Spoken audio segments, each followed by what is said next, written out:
मार्ग खडतर हाय, पावलोपावली संकट हाय आणि अशा त्या लोकांचं काही सांगता येत नाही. तेव्हा काळजी वाटते तुमची. मी हे समजा करते कारण काळजी करणारी हेच हात माझ्या माग खंबीरपणे उभे आहे. हे ठाव आहे मला. तेव्हा आशीर्वाद असू दे. विद्येविना मती गेली, मतीविना नीती गेली, नीतीविना गती गेली, गतीविना वित्त गेले, वित्ताविना शूद्र खचले. इतके अनर्थ एका अविद्येने केले. आता येथून पुढं असा अनर्थ होऊ नये यासाठी स्त्रियांना विद्यवान करायचं आहे मला. आणि यासाठी माझी प्रेरणा ही तुम्ही आहात. थांबा.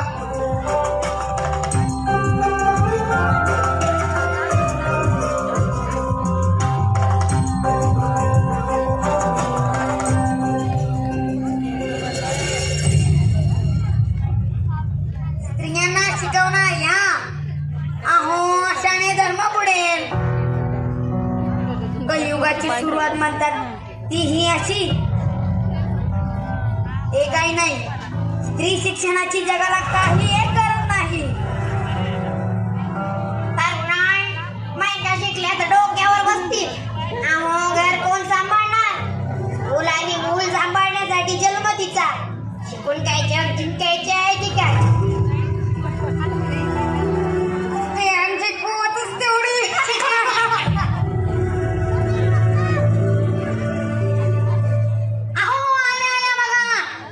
शिक्षणाचा विडा उचलणाऱ्या खुद्द सावित्रीबाई आल्या. अहो थांबा सावित्रीबाई, आम्हाला बोलायचंय तुमच्याशी. बोला.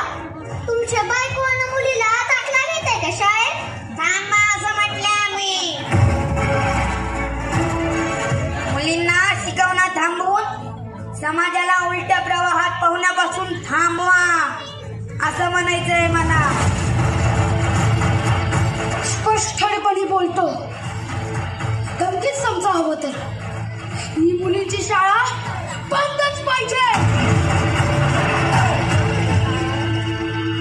नाहीतर काय. मी कोणत्याही परिणामांना घाबरत नाही. काय करायचं ते करा. आणि मी ही शिक्षण गंगा स्त्रियांपर्यंत पोहोचवणारच. आता स्त्रिया समाजात अडगळसारखी बाजूला राहणार नाही. मुख्य प्रवाहात येऊन समाजाची दिशा ठरवल. स्त्री शिकल आणि प्रगती बी करल. आणि मी बी तुम्हाला स्पष्टच सांगते की मुलींची शाळा कधीच बंद होणार नाही. आता हिला धडा शिकवावाच लागेल.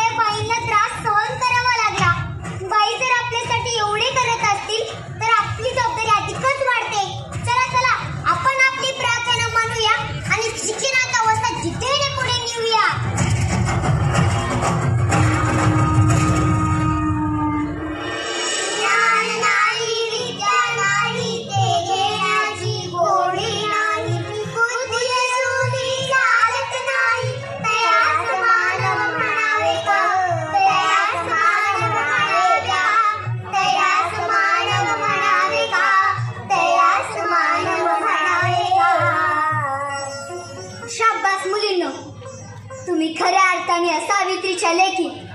तुमच्या रूपात मला भविष्यातील शिक्षित घडवणारी स्त्री दिसते. शिक्षणाच्या वडीनं तुम्हाला इथं खेचून आणले. आता खूप शिका. लय मोठ्या वा. आणि माणसं शिकावं वागतात आपल्याशी. आणि शेणामातीचे गोळे कशासाठी. शेणामातीच्या याच गोळ्यांनी आपण शिक्षणाच्या भिंती लिंपू. भरभक्कम करू. त्यांनी फेकलेल्या मातीच्या गोळ्यातूनच आपण ज्ञानाची मूर्ती घडू. स्त्री शिक्षणाचा प्रसार करू आणि जगाला हेवा वाटे अशी साक्षर स्त्रियांची फौज उभी करू.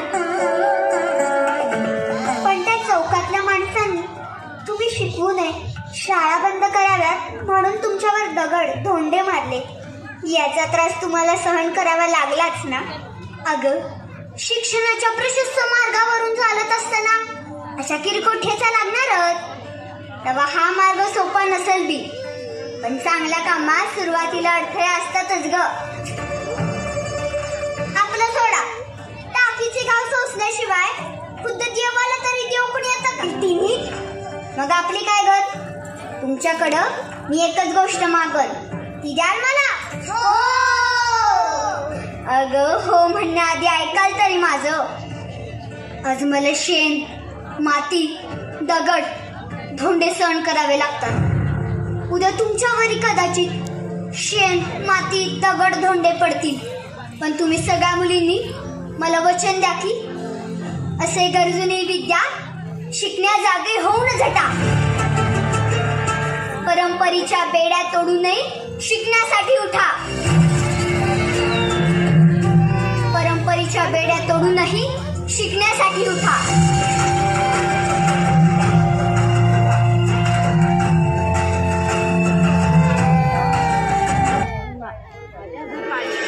आमचा झेंडा असेल तिन्ही लोकी, कारण आम्ही आहोत सावित्रीचे लेकी. तिन्ही लोकी कारण आम्ही आहोत सावित्रीच्या लेकी.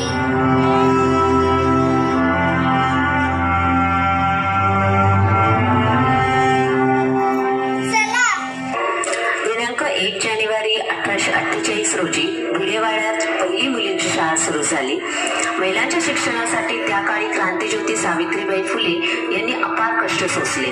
त्यांच्या शैक्षणिक योगदानामुळे आज भारतीय स्त्री सक्षम आणि खंबीर बनली आहे. सावित्रीबाईंच्या याच कार्यास मानाचा मुजरा.